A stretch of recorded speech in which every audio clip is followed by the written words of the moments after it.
WhatsApp के नई policy आने के बाद सभी यूज़र व्हाट्सएप कम से कम इस्तेमाल करने लगे। बहुत तो पॉलिसी को एग्री ही नहीं किया, जिस वजह से उसका व्हाट्सएप 8 फरवरी के बाद पूरी तरह बंद हो जाता। लेकिन अब डेट 8 फरवरी से बढ़कर 15 मई तक बढ़ा दी है। इसका मतलब ये है व्हाट्सएप अपनी पॉलिसी वापस नहीं ले रहा है, सिर्फ उसकी तारीख बढ़ा रही है। व्हाट्सएप कंपनी ने अपने ब्लॉग पर लिखा है कि हमें कई लोगों से फीडबैक मिला है कि हमारी प्राइवेसी पॉलिसी के अपडेट पूरी तरह स्पष्ट नहीं है। ऐसे में इसे समझने के लिए यूजर्स को टाइम दे रहे हैं।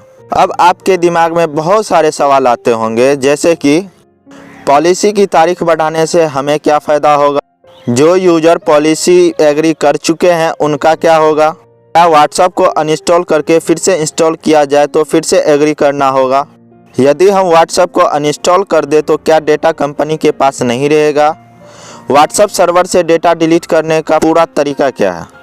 तो चलिए हम इन सभी सवालों के जवाब आपको डिटेल में देते हैं। इसके लिए आप वीडियो के अंत तक बने रहे। Hello guys, welcome back to my channel. अगर आप हमारे चैनल पर नए हैं और आपको इसी तरह के लेटेस्ट अपडेट और टेक्निकल वीडियो देखने के लिए हमारे चैनल को सब्सक्राइब करें और बेल आइकन को दबाना न भूलें, ताकि हमारा न्यू वीडियो का नोटिफिकेशन सबसे पहले आपके पास पहुंचे। तो चलिए हम आपके सभी सवालों का जवाब देते हैं।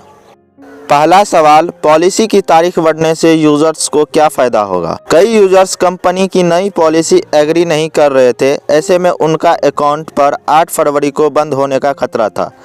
अब जो खतरा हट चुका है, यानी पॉलिसी को एग्री किए बिना व्हाट्सएप अकाउंट 14 मई तक चलेगा ही। यूजर्स को फ़िलहाल कंपनी के साथ अपने डेटा को शेयर करने की परमिशन देने की ज़रूरत नहीं है। दूसरा सवाल, जो यूजर्स एग्री कर चुके हैं उनका क्या होगा। ऐसे यूजर्स पर भी नई पॉलिसी 15 मई से लागू होगा।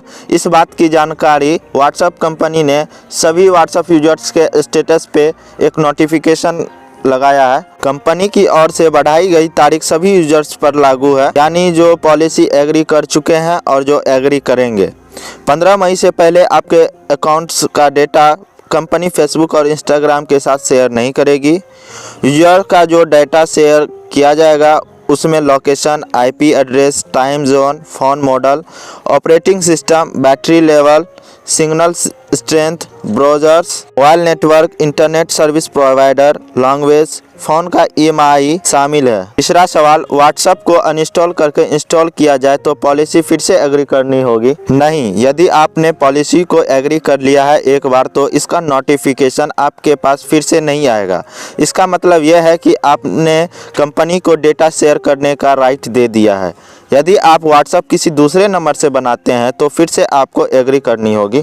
नेक्स्ट सवाल, यदि व्हाट्सएप को अनइंस्टॉल किया जाए तब क्या डेटा कंपनी के पास नहीं रहेगा। पहली बार व्हाट्सएप को इंस्टॉल करके अकाउंट बनाते हैं तो इसे कुछ परमिशन देनी होती है, यानी photos, videos, camera, contact, microphone, location जैसे फीचर तभी काम करेंगे। ये परमिशन देते ही आपके नंबर से जुड़ा डेटा कंपनी के सर्वर में सेव हो जाता है। ऐसे में एप्लीकेशन को अनइंस्टॉल करने के बाद भी आपका डेटा कंपनी के पास रहेगा। लास्ट सवाल, व्हाट्सएप सर्वर से डेटा पूरी तरह डिलीट करने का पूरा तरीका क्या है। यदि आप व्हाट्सएप यूज़ नहीं करना चाहते हैं तो उसे अनइंस्टॉल करने से पहले व्हाट्सएप अकाउंट्स को पूरी तरह डिलीट करना होगा। व्हाट्सएप अकाउंट डिलीट करने के लिए सबसे पहले आपको व्हाट्सएप पे जाना होगा।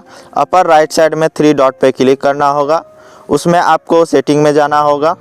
उसके बाद आपको अकाउंट ऑप्शन पे क्लिक करना होगा। क्लिक करते ही आपको डिलीट माय अकाउंट का ऑप्शन दिखाई देगा। सिंपली आपको वहाँ मोबाइल नंबर डालकर कंट्री सेलेक्ट करके अकाउंट को डिलीट कर सकते हैं। इससे आपका व्हाट्सएप अकाउंट डिलीट हो जाएगा। अकाउंट से जुड़ी message, history, group, Google drive backup, payment history भी डिलीट हो जाएगी। यदि व्हाट्सएप पे कोई पेमेंट पेंडिंग हो तो भी कैंसिल हो जाएगी। आई होप आपको सारा कुछ क्लियर हो गया होगा। अगर आपके दिमाग में भी कोई सवाल है तो आप कमेंट बॉक्स में पूछ सकते हैं। अगर आपको ये वीडियो अच्छी लगी तो लाइक करें, सब्सक्राइब करें और शेयर करना न भूलें।